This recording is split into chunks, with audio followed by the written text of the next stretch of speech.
You are sitting in a room with no windows. The air smells like concrete and recycled oxygen and something older than both. The man across from you hasn't slept in 72 hours. His wrists are raw from the cuffs. His eyes are looking through you, not at you. You haven't slept either. Nobody cares. Your job is to make him talk. His job is to not. One of you will break first. The uncomfortable truth, the one they don't print in the manual, is that it might be you. You are 22. You are sitting in a classroom at Fort Huachuca, Arizona, learning the 16 approaches to interrogation. They are written on a whiteboard in blue marker like a recipe. Direct approach, incentive approach, emotional love, emotional hate, fear up harsh, fear down. You copy them into a notebook. The instructor is a retired warrant officer who spent 11 years in military intelligence. He tells you that 80% of useful intelligence comes from the direct approach, just asking. He also tells you that the other 20% is where careers are made. He doesn't elaborate. You underline the word careers. Level 1, the trainee. You practice on volunteers from the infantry school across the base. They have fake cover stories and instructions to resist. You sit across from a 19-year-old private who is pretending to be a Syrian logistics officer. He breaks in 4 minutes because he forgot his cover story and starts laughing. Everyone laughs. Your instructor doesn't. He is watching your hands. He will later write in your evaluation that your hands didn't move once during the entire exercise. He means it as a compliment. You will understand why much later. Level 2, Tactical Interrogator. You are 24. You are deployed. The room is not a classroom anymore. It is a shipping container with a folding table and 2 chairs and a camera in the corner that may or may not be recording. The person across from you is not a private from Fort Benning. He is a 36-year-old man who was pulled from a building at 3 in the morning and has not been told why. His hands are shaking. Yours are not. You ask his name. He gives you one.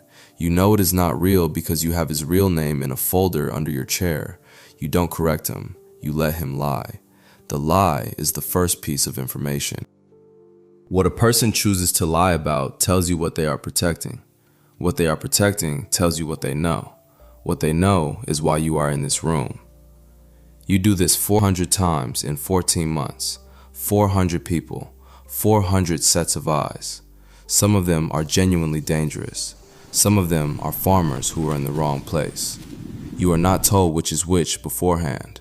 That is the point. You are supposed to figure it out.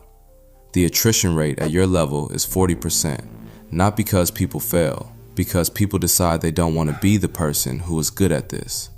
You decide you do. Nobody congratulates you. That should tell you something.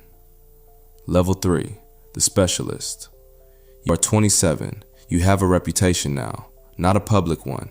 Your name appears on a list that is circulated among people who don't use their real names either. You are offered a position that requires a polygraph, a background investigation that takes 8 months, and a conversation with a man who will not tell you his title. He asks you one question, not about your skills, not about your experience. He asks what you think about when you can't sleep. You tell him the truth. He writes something down. You never see what it was. 3 weeks later, you are at Camp Peary, the farm. You are no longer military. You are something else.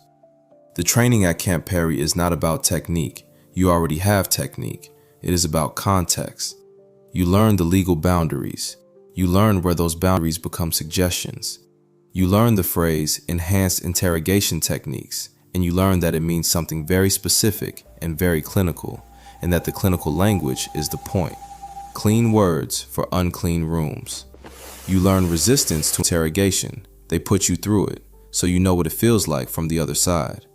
48 hours, stress positions, temperature, noise.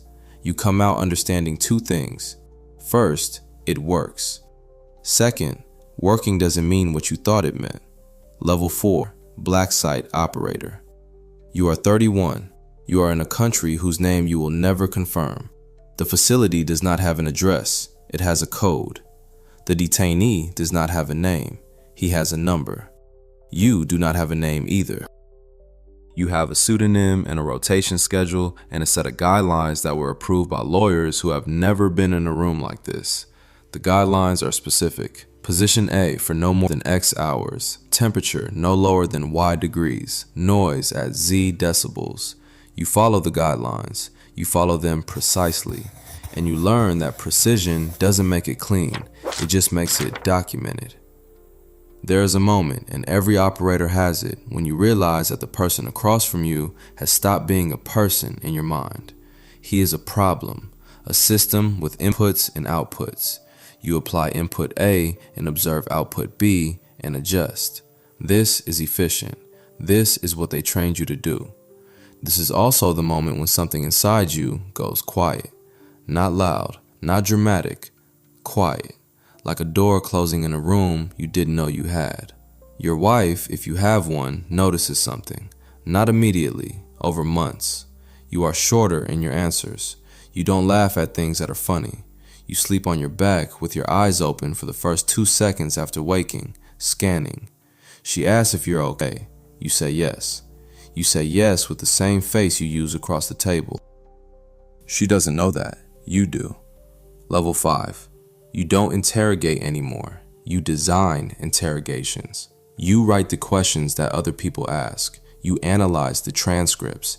You sit in a room with 4 screens and watch feeds from 4 rooms and decide which approach to use on which subject at which hour of which day based on sleep deprivation curves and psychological profiles and a spreadsheet that calculates estimated compliance probability.